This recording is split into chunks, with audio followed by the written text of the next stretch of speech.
வணக்கம்.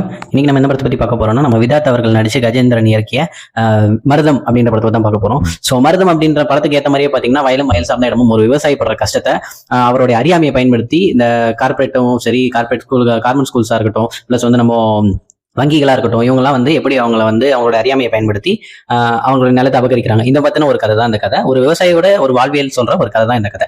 சோ படத்தோட வந்து ஒரு ஒன்லைனர் என்னன்றது பாத்தீங்கன்னா, விதாத் வந்து அவருடைய பையனை வந்து ஒரு கார்மெண்ட் ஸ்கூல்ல நம்மளா படிக்காம இருந்துட்டோம், நம்ம மாதிரி நம்ம பையன் இருக்கக்கூடாதுன்றதுக்காக அவருக்கு நல்ல கல்வி அறிவு கொடுக்கணுன்றதுக்காக ஒரு சின்ன ஒரு ஸ்கூல்ல வந்து ஒரு நல்ல ஒரு கார்மெண்ட் ஸ்கூல்ல படிக்க வைக்கிறதுக்காக தன்னுடைய நிலத்தை அடமானம் வச்சு ஒரு 3 லட்சம் கடனுக்கு ஒரு கடன் வாங்கி தன்னுடைய மகனை படிக்க வைக்கிறாரு. சோ அதுக்கப்புறம் வந்து பாத்தீங்கன்னா என்ன நடக்குதுன்னா, படத்துல அவருடைய நிலத்துல வந்து யாரோ ஏலி போடுறாங்க. அப்புறம் தான் அவர் என்ன விசாரிக்கிறது பேங்க் மேனேஜர் போய் கேட்டா, அவர் இந்த லேண்ட் வந்து பாத்தீங்கன்னா உங்க அப்பா அடமானம் வச்சுட்டு அதுக்கு வந்து சரியான கடனை வந்து கட்டாம விட்டுட்டாங்க. அதனால வந்து நான் உங்களுக்கு நோட்டீஸ் அனுப்பிச்சோம். சோ நீங்க எந்த ரெஸ்பான்ஸும் கொடுக்கலன்றனால நாங்க வந்து அந்த இடத்த வந்து ஏலத்துல வித்துட்டோம் அப்படின்னு சொல்லி சொல்றாங்க. இந்த பிரச்சனையை அவர் எப்படி சமாளிச்சு அவருடைய நிலத்தை வந்து மறுபடியும் திருப்பி வாங்குறாரு அப்படின்றத பத்தி தான் இந்த கதை. ஒளிப்பதிவா இருக்கட்டும், ஈஸியா இருக்கட்டும், எல்லாமே படத்தோட ஒன்றி நல்லாவே எடுத்துட்டு போயிருக்காங்க. பாக்குறதுக்கு ரொம்ப அழகா இருந்தது விஷுவல்ஸ் எல்லாமே. படம் வந்து ஓவராலா நீங்க தியேட்டர்ல போய் பாக்குறதுக்கு ஒரு நல்ல படம். பெரிய பெரிய படங்கள் வந்து பெரிய பட்ஜெட் படங்களை நீங்க சப்போர்ட் பண்ற மாதிரி இந்த மாதிரி சின்ன படங்களையும் நல்ல படங்களா இருக்குது, இதெல்லாம் சப்போர்ட் பண்ணீங்கன்னா ரொம்ப நல்லா இருக்கும். வீடியோ உங்களுக்கு பிடிச்சிருக்கும் நினைக்கிறேன். பிடிச்சிருந்தா லைக் பண்ணுங்க, கமெண்ட் பண்ணுங்க, ஷேர் பண்ணுங்க. மறக்காம நம்ம சேனலை சப்ஸ்கிரைப் பண்ணிக்கோங்க. தேங்க்ஸ் ஃபார் வாட்சிங். பை.